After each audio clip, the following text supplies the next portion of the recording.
Hey there, and welcome to my lazy review of this new movie, Kingdom of the Planet of the Apes, which I guess now is going to be the fourth movie in the franchise, which I was kind of puzzled when this was announced, since, in case you didn't realize, spoilers, it's been a few years, the character of Caesar, he died in the last movie. So when the trailer came out, I did watch it, and it was kind of vague, but also, just like the previous movies, the mocap did look fantastic. But also, I'm like, well, what is the point? Because Caesar had his story, and I didn't want to read too much online because I want to walk into this movie fresh. But I guess this is maybe 200 or 300 years later after the last film.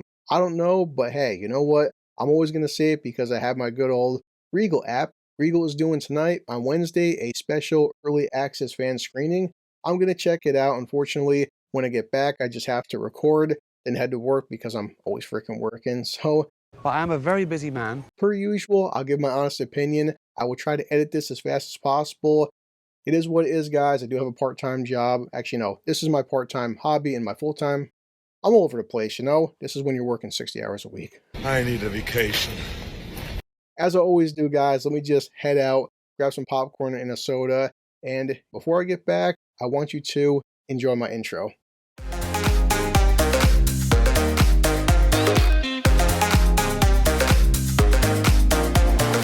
Okay, I am back, and yeah, a little bit Pepsi left over for my good old Regal cup, but you know what? I will keep shilling since they want to hand out free stuff. Check this out, a early access screening on May 8th, and yeah, this is going to be late, but... So what's going on with Kingdom of the Planet of the Apes, and a little bit of Jim Beam Apple left over from my previous stream. Now, it does say off the bat that this film takes place many generations from the end of the last movie. It could be 100 years, 200 years, I'm not really sure. Maybe they aren't either, but yeah. Off the bat, I have to say that the visuals, the first three films had some excellent CGI, and you can tell this movie, the CGI mocap has gotten even better. The aesthetic is fantastic, and when you see cities have vegetation and moss growing in trees, it does look great. But what's going on in terms of the storyline? Well, we have a new main character, a new main ape. His name is Noah. Now, Noah, Caesar is referenced, but again, it's been a long time. Noah is a ape. He's living in a small fishing village, and he's becoming his own man, or ape, whatever. And very quick into the movie, we have some opposing apes. Basically, they come in, they attack his tribe, burn down half the village. Some apes die, some apes live, some are POWs. Noah gets his ass kicked, and yeah, that's pretty much all of the first act. So what now?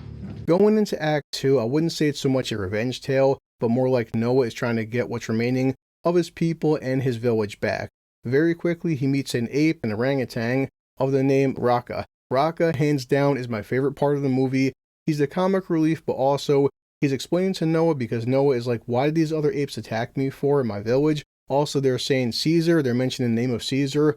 Who the hell is Caesar? And you're like, well, Caesar was a pretty big deal in the trilogy, but it's been 100, 200 years. People have twisted his words and twisted his actions over generations, and not people, apes, I keep saying people, but the apes have twisted his teachings into something, they basically bastardize it.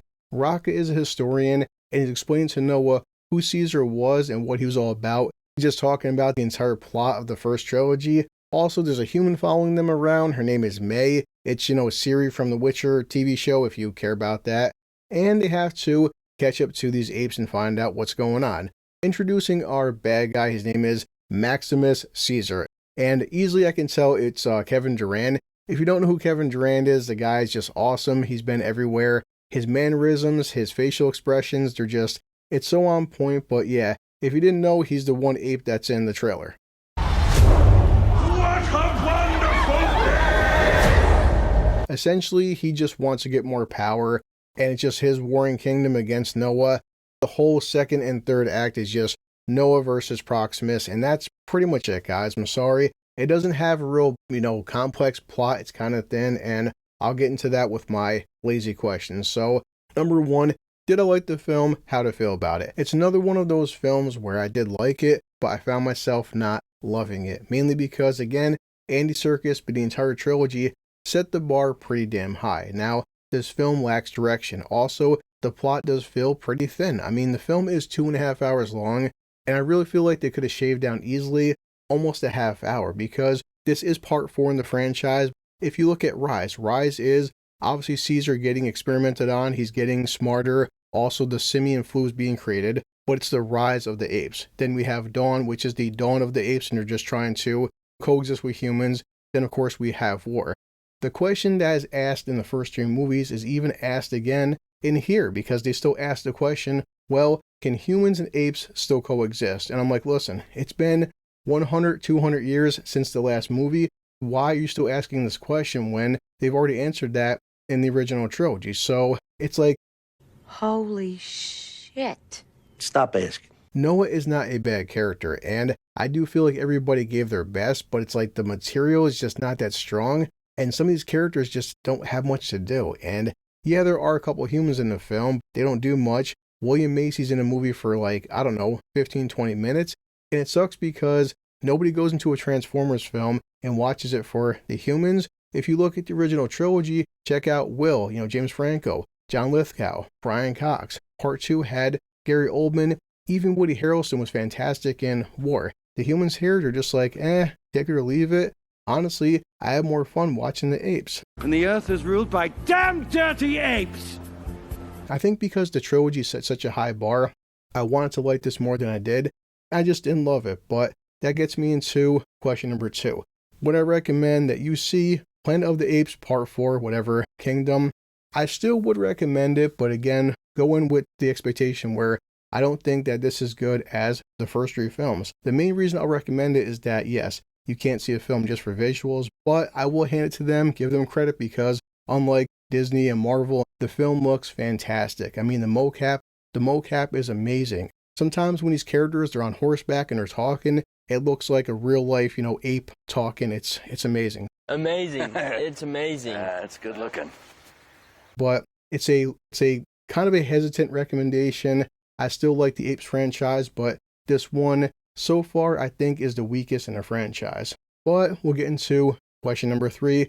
Most important to me, being blue collar, also I'm not paying for it thanks to Regal, is that do I think this movie is worth your hard-earned money? And listen, I often say that certain films are a matinee film. Not always a bad thing, but some movies aren't worth full price. I think it's a really good matinee movie. It's still worth watching, but just not as good as I want it to be. So I'm just being honest, and that's it. I'm just being honest. Every film I review, I have to rate. This one is no different. How do I rate Kingdom of the Planet of the Apes? I will rate Planet of the Apes Part 4, Kingdom, a average sequel.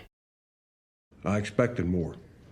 Yes, will they make more? I'm sure they will. I'm hoping that this storyline is going to keep going forward. The biggest fear I have is I'm wondering if they're running out of material. It's like, what's next? What? More humans killing apes? I mean, what do we do now? Where do we go? I'm not sure. I will check my watch, and because I am always late, and yeah, let me grab Bender, the drunken robot, my spirit buddy, my savior, my idol. That's my review. Cheers.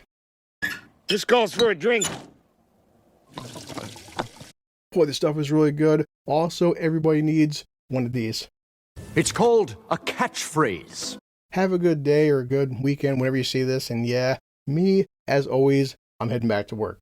Work, work, work, work, work, work, work, work, work. Hello, boys. Have a good night's rest. I missed you.